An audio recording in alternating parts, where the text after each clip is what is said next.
Road, கடல் சிப்பி road. பொதுவாக தார் சாலைகள் போடும்போது மணல், சல்லை கற்கள் மற்றும் தார் பயன்படுத்துவார்கள்.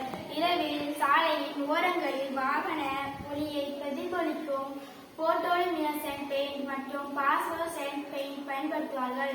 இதற்கு பதிலாக சாலையை சற்று ஒளிர வைத்து காண்பித்தால் இரவில் வாகன ஓட்டிகளுக்கு வாகனம் ஓட்ட இன்னும் எளிதாக இருக்கும் என்று நாங்கள் யோசித்தோம். அதற்கு தார் சாலையில் எந்தெந்த பொருளை பயன்படுத்தலாம் என்று நாங்கள் கலந்து பேசினோம். கடற்கரை கழிவான சிப்பிகளை கரை ஒதுங்கும் சிப்பிகளை பயன்படுத்தலாமா என்று சிந்தித்தோம்.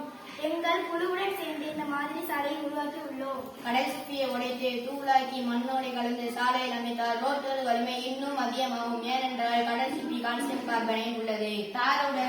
தார் ரோடு போட்டவுடன் கடல் சிப்பியை நொறுக்கி ரோட்டின் எல்லா இடங்களிலும் இருக்கும்படி தூவ வேண்டும். அப்புறம் ரோலரை வைத்து அழுத்தவும். தார் சாலையை இப்பொழுது பார்த்தால் தாரும் சிப்பியும் நன்றாக இறுகிவிடும். பார்த்தால் தார் சாலை வெள்ளை நிறத்தில் இருக்கும். இப்போது இந்த சாலையின் வழியாக இரவில் வாகனங்கள் செல்லும் போது வாகன முகப்பு விளக்கில் இருந்து வரும் ஒளியானது இந்த சிப்பிகளில் பட்டு சற்று ஒளியை எதிரொலிக்க செய்கிறது. இதனால் தார் சாலை இரவில் தனியாக ஒளிரும். வாகன ஓட்டிகளுக்கு சிரமம் வராது, விபத்துகளையும் குறைக்கலாம். இதனால் நமக்கு புதுமையான ஒளிரும் ரோடு கிடைத்துவிட்டது.